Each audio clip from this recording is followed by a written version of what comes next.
चाहे भूखे रहो, चाहे प्यासे रहो, चाहे खुले आकाश के नीचे रहो, चाहे नीचे सिर ऊपर पैर करके रहो।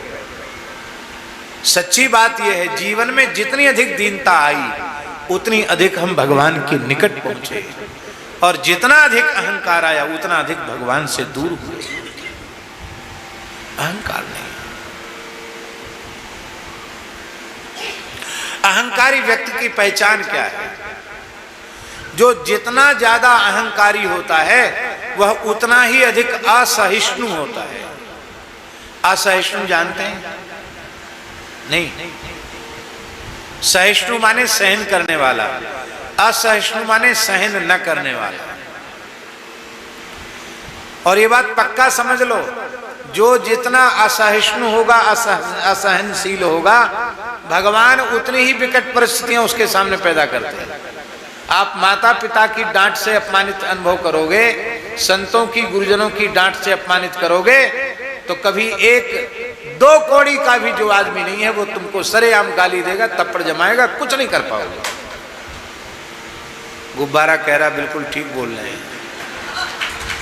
अहंकार करोगे तो फट से फूट जाओगे। इसलिए आप सहन करना सीख लो। आहा, माताजी गोकुल भवन वाले परमहंस जी महाराज, शायद दर्शन नहीं किया होगा आपने उनका। परमहंस श्री राम मंगल दास जी महाराज सिद्ध पुरुष थे।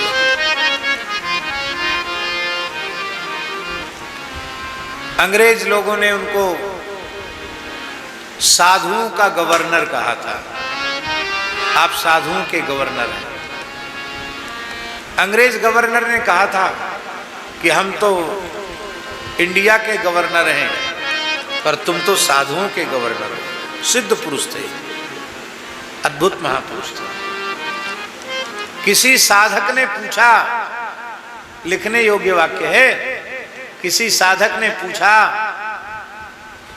कि भगवान की प्राप्ति कैसे हो, तो उन्होंने कहा कोई 1000 गाली दे और 100 जूते मारे तो भी उफ ना करो, एकदम घूर बन जाओ, इसी जन्म में भगवान मिल जाएंगे। इसलिए संत के लक्षण में सहनशील आशय उदार, अति धीरज सहित विवेकी, सत्य वचन सबको सुखदायक, कही अनन्य व्रत एक ही। हम आपको सत्य कह रहे हैं। मुगल काल में जिन महान गुरुओं पर अत्याचार किया गया, वाणी में कहने की सामर्थ्य नहीं है। वे चाहते, संकल्प करते तो पूरे ब्रह्मांड को भस्म कर सकते थे।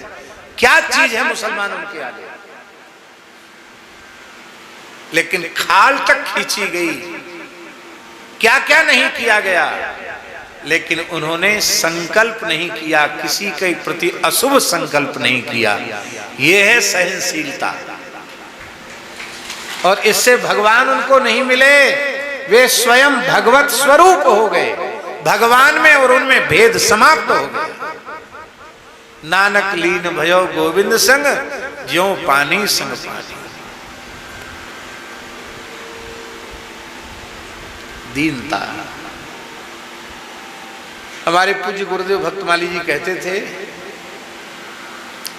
कि माता पिता गुरु संत अपने से बड़े, इनकी डांट फटकार से जिस व्यक्ति को अपमान का अनुभव होने लगे, उस व्यक्ति का सुधार भगवान भी नहीं कर सकते।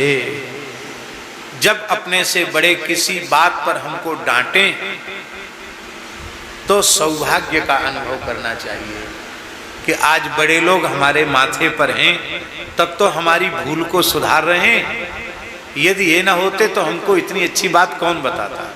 मन में प्रसन्न होना चाहिए और उनसे प्रायश्चित पूछना चाहिए कि ये गलती हमसे जो बनी है, इसका प्रायश्चित बताइए। आप विचार करो, आपका पुत्र इस प्रकार का व्यवहार आपसे करे तो आपका मन कितना राजी होगा। ये अपने से बड़ों का मन प्रसन्न होना, यही छोटों की उन्नति का कारण बनता है, उन्हीं का अभ्युदय का कारण बनता है।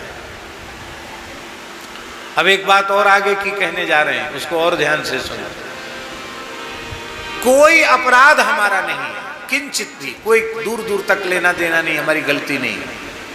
और बिना गलती के हमारे पिताजी, हमारी माताजी, हमारे गुरुजी, हमारे पूज्य संत, बड़े भाई, जो भी अपने से बड़े लोग हैं, वो बिना किसी गलती के हमारी गलती सिद्ध कर रहे हैं, हमको डांट फटकार रहे हैं, तब हमें क्या करना चाहिए? इनकलाब जिंदाबाद, कि हम पूरी तरह आपसे लड़ने के लिए तैयार हैं? नहीं, उस समय भी मन में ये सोचना चाहिए, भले ही मैंने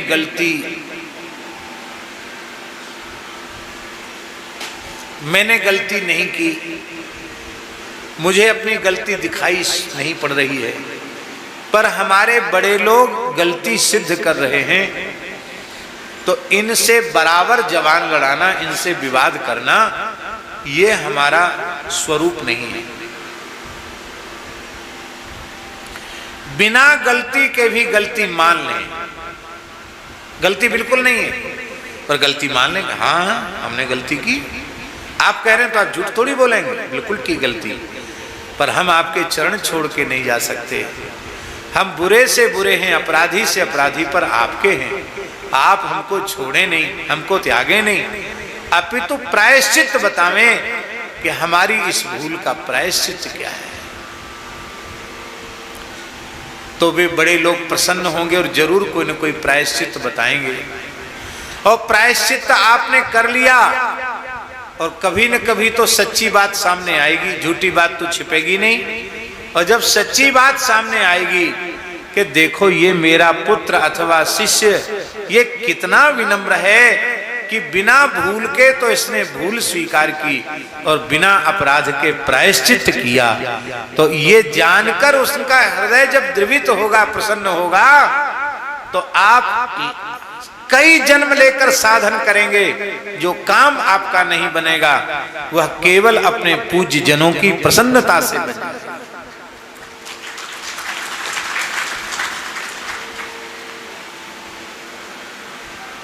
आप लोगों को प्रेरणा मिले, इसके लिए मैं अपने जीवन की एक घटना आपको सुना रहा हूं।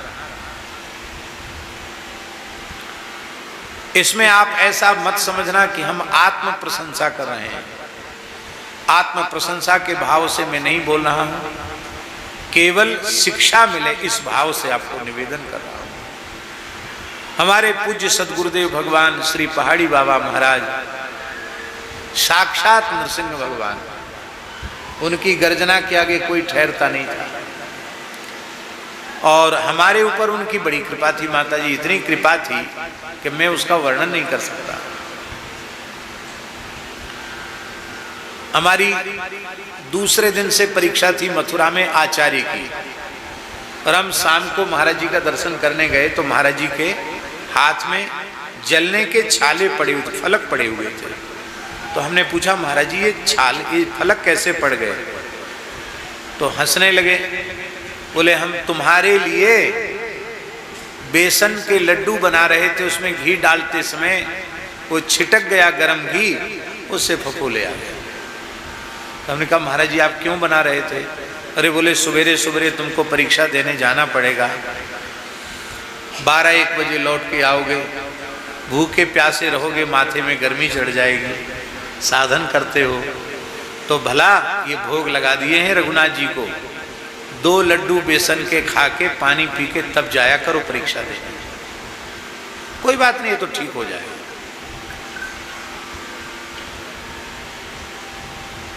क्या आवश्यकता थी उनकी? रसोईया को कह देते बनाने के लिए, किसी को कह देते, अपने हाथ से बनाया। मां से ज्यादा प्यार हमको संतों का मिला है। मां का प्यार तो मां का होता है, लेकिन अनुभव में आया माता से अधिक प्यार दुलार संत करते हैं। माता पिता के प्यार दुलार में किंचित स्वार्थ होता है, पर संतों के प्यार में स्वार्थ नहीं होता। तो इतने प्रसन्न थे वो हमारे ऊपर, और हम उनके पास आते जाते थे पर रहते नहीं थे। उस समय रहते सुदामा कुटी में महाराज जी के पास, रोज आते थे दर्शन करने। और उन्होंने कुछ साधन बताया था, वो करने भी सवेरे खाक चौक में ही आते थे 2 घंटे के लिए, रहे थे महाराज जी के पास थे। तो महाराज जी बोले, पहाड़ी बाबा महाराज, ध्यान से सुने, पहाड़ी बाबा महाराज बोले कि कल रामनवमी है, राम जी का अभिषेक करने आ जाना। हमने कहा जो आ गया। कितने बजे? बोले वही 11 बजे का टाइम है। तो हम वाल्मीकि रामायण का मूल पाठ हनुमान जी को सुना रहे थे, और अंतिम दिन का 9वें दिन का पाठ भी थोड़ा बड़ा होता है। तो रात्रि को 1:30 बजे हम उठ गए। 1:30 बजे उठ के स्नान आदि करके 2 बजे हम पाठ में बैठ गए। पाठ किया, संध्योपासन किया, एक संत की लाल जी की प्रतिष्ठा थी, वो प्रतिष्ठा भी की, और ठीक 11:15 बजे हम खाक चौक पहुंच गए। कितने बजे? 11 बजने में 15 मिनट शेष था, पहुंच गए। और बुलाया कितने बजे था गुरुजी ने? 11 बजे। और हम पहुंचे कितने बजे? 11:15 बजे। और पूरा स्थान संतों से भक्तों से भरा हुआ था। और हमने जाकर जैसी दंडवत किया, सोई उन्होंने नृसिंह वाली दृष्टि से देखा और बोले, क्यों आयो, निकल जाओ यहां से। विश्वासघात महापाप, विश्वासघात महापाप, गुरुद्रोही, गुरुद्रोही। ओ महाराज चिल्लाने लगे, बहुत देर तक फटकारते रहे। 2 अक्षर क्या पढ़ गए, इतने बड़े पंडित बन गए कि फूल गए। 10-20 विद्यार्थियों ने गुरुजी गुरुजी कहना शुरू कर दिया, बस बन गए गुरुजी सबके। अरे तुम्हारे जैसे लाखों पंडित मारे मारे डोल रहे, चप्पल चटकाते हुए, 2 पैसे में कोई पूछने वाला नहीं है। पढ़े लिखे मूर्ख होते हैं, समय का ज्ञान नहीं है। कितने बजे आ रहे हो? एक बार तो मेरा मन आया कि महाराज जी से कहें, महाराज जी ठीक 11:15 बजे हम आए, डांटते डांटते 5-7 मिनट हो गया है, अभी भी 5-7 मिनट बाकी है 11 बजने में, आप क्यों डांट रहे हैं? ये मेरे मन में आया। पर मन में आने के बाद हमने सोचा कि नहीं, भगवान हैं, गुरुजी हैं, डांट रहे हैं तो हमको उनको उत्तर नहीं देना चाहिए, हमें सुनना चाहिए। और उन्होंने इतनी लीला की, कृपा की, 15 मिनट तक कुछ न कुछ बोलते ही रहे। और हम भी एक बार तो मन में आया कि दंडवत करके बार बार बोलते निकल जाओ निकल जाओ, तो हम निकल जाएं, लेकिन हम गए नहीं, हम खड़े रहे। और महाराज जी के सामने कोई बोलने वाला तो था ही नहीं, कोई माई का लाल ऐसा पैदा नहीं था जो उनके सामने बोले। नरसिंह भगवान के सामने कौन बोलेगा? लक्ष्मी जी भाग गई, शंकर जी थर थर कांपने लग गए, तो कौन बोलेगा? ब्रह्मा जी कांप गए, कौन बोलेगा उनके सामने? बोलने की किसी की हिम्मत नहीं थी उनके सामने। और जिन लोगों के बीच में हमारा सर्वाधिक सम्मान वो करते थे, उन सब के बीच में मुझे फटकार रहे हैं बिना गलती के।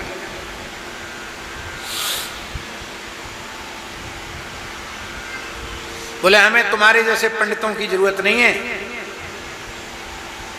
हम तो ऐसी राम नाम बोल करके सब ठाकुर जी का अभिषेक कर लेंगे, हमें पंडितों की जरूरत नहीं, वेद मंत्रों की जरूरत नहीं है। और तुरंत उठे, एक लंगोटी में बैठे रहते थे, कुआं से पानी खींचा अपने हाथ से, और पानी खींच करके हाथ पैर धोए, एक लाल सा गमछा कमर में लपेटा, गोविंद गोपाल गोविंद गोपाल, भज नारायण भज नारायण भज नारायण कहते हुए मंदिर में प्रवेश करे। क्योंकि जिस समय महाराज जी मंदिर में गए उस समय भी 110-11 वर्ष की आयु होगी उनकी, लगभग 130 वर्ष की आयु में भगवत धाम गए, महायोगी थे। तो मेरे मन में आया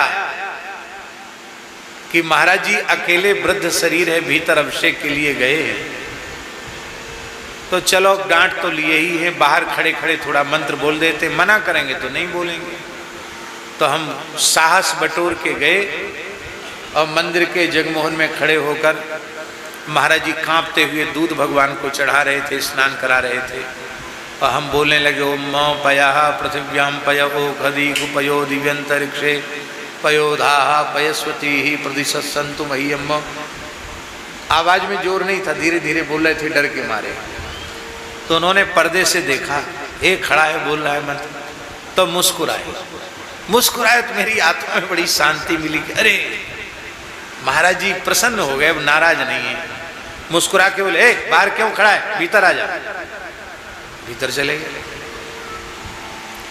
फिर बोले देखो मंत्र भी उच्चारण करो और सेवा स्वयं अपने हाथ से करो। अभिषेक के बाद बोले अब तुम भगवान को शुद्ध जल से स्नान करा के, सरयू जल यमुना जल से स्नान करा के, भगवान के श्रीअंग में इतर लगा के सुंदर पोशाक धारण कराओ, श्रृंगार करो, आरती करो। भला तुम कोई आरती करनी है जो आ गया। बाहर जाके बैठ गए, नीम के नीचे जाकर बैठ गए। लगभग 1 बजे आरती हुई, मध्याह्न में आरती हुई, प्रसाद बटा। सबसे पहले महाराज जी ने 1 कटोरा भर के, 1 बेला भर के पंचामृत हमको दिया, बोले भरपेट पी जाओ बहुत गर्मी है। और पंजीरी प्रसाद दिया और भक्तों से कहा कि बहुत बड़े विद्वान हैं, पंडित हैं, अरे ऐसे वैसे नहीं है भैया, सत्कार करो, खाली प्रणाम मत करना। तो भेंट भी चढ़वाई। मैंने कहा महाराज जी क्या करेंगे? अरे बोले तुम पुस्तक खरीद लेना। एक बढ़िया रेशमी चला दिया। अब तो बंगाल की हालत बहुत खराब है। कौन सा बंगाल में नाम भूल रहा हूँ, मुर्शिदाबाद। मुर्शिदाबाद का रेशम किसी जमाने में बहुत प्रसिद्ध था। तो मुर्शिदाबादी रेशम की एक बढ़िया धोती दी, शुद्ध रेशम की। बोले भला संध्योपासन जब करो तो अपरसी वस्त्र पहनना जो आगे। अब हम अपने मन में सोचें कि आज डांटा भी खूब और दुलार भी खूब कर रहे हैं। इसके बाद लगभग 1:30 बजे के बाद हम 2 बजे के करीब पहुंच गए सुदामा कुटी में पूज्य गुरुदेव भक्तमाली जी के पास। सारी घटना हमने सुनाई तो महाराज जी बोले पंडित जी गलती तुम्हारी है। भले ही उन्होंने 11 बजे कहा था, पर तुम्हें यह सोचना चाहिए कि रामनवमी की आरती 12 बजे की होती है। 11 बजे अभिषेक शुरू करेंगे तो 12 बजे आरती कैसे होगी? तुमको सवेरे से ही वहां उपस्थित रहना चाहिए था। गलती तुम्हारी है। हमने कहा महाराज जी वाल्मीकि रामायण का पाठ करना था। बोले हनुमान जी भागे थोड़ी जा रहे थे कहीं, मंदिर में बैठे, वो तो अपराह्न काल में सुना देते। पर तुम्हारी भूल है, तुम्हारे प्रमाद के कारण गुरुदेव को क्रोध करना पड़ा, ये भूल तुम्हारी। जाकर क्षमा मांग लेना। मैंने कहा जो आ गया। अब तक हम यही समझ रहे थे कि मेरी भूल नहीं है, अब समझ में आ गई कि मेरी भूल है। तो उस दिन रामनवमी तो थी ही, मन में विचार था कि महाराज जी से क्षमा मांगते हुए कात्यायनी देवी चले जाएंगे। कात्यायनी देवी हमारे वृंदावन में, उनका दर्शन करेंगे। आज नवमी है। तो महाराज जी को जैसे ही साष्टांग प्रणाम किया, कुछ बूंदाबांदी हो रही थी। महाराज जी आराम कुर्सी पर ऐसे एक लंगोटी में अपने चरण आगे पसारे हुए, जटा पीछे उनके थे, वो ऐसे लेटे से थे। हमने जैसे ही प्रणाम किया उठ के बैठ गए। कहो कैसे आए? क्योंकि हम तो शाम को जाते थे नियम से। कहो कैसे आए? तो हमने कहा महाराज जी आप अपराध क्षमा करना, आज भगवान की आरती समय से नहीं हो पाई, इसमें भूल मेरी ही है, आपको क्रोध करना पड़ा, आप क्षमा करो। ऐसा कहते कहते मेरी आंख से आंसू आ गए। तो महाराज जी बोले हे बच्चा देख सुन, मैं क्रोध करता तो वृंदावन में वास नहीं मिलता। मैं किसी पर क्रोध नहीं करता। मैंने ऐसे गुरुओं का संग किया है जो मिट्टी छू दें तो मिश्री बन जाए। जानते हो मिट्टी मिश्री किसको कहते हैं? ये शरीर मिट्टी है और ब्रह्मानंद का सुख मिश्री है। मैं इसी शरीर से अहर्निश ब्रह्मानंद में मग्न रहता हूं, डूबा रहता हूं आनंद में, मैं क्रोध नहीं करता। मैंने तो इसलिए तुम्हारे ऊपर आज क्रोध किया था, जानबूझ के 11 बजे बुलाया। तुम पहले आते तो भी डांटते, ठीक समय से आते तो भी डांटते, और सवेरे से आकर बैठते तो भी डांटते। हमने पक्का निश्चय कर लिया था कि अब तक इसका बहुत सम्मान हम करते हैं, आज सबके बीच में इसका बहुत अपमान करेंगे, देखते हैं ये क्या बोलता है। यदि तुमने एक शब्द बोल दिया होता तो तुम जीवन भर के लिए मेरी नजर से उतर जाते, और यदि तुम आज चले जाते डांट खाकर तो द्वारा खाकचौक के भीतर पैर नहीं रख सकते थे, घुसने नहीं देता तुमको। पर आज तुम्हारे इस व्यवहार ने मेरे हृदय को जीत लिया है, मैं बहुत प्रसन्न हूं बच्चा तेरे ऊपर। ऐसा कहते ही उनकी आंखों से आंसू बहने लगे। उन्होंने सिर पे हाथ रखा, जा।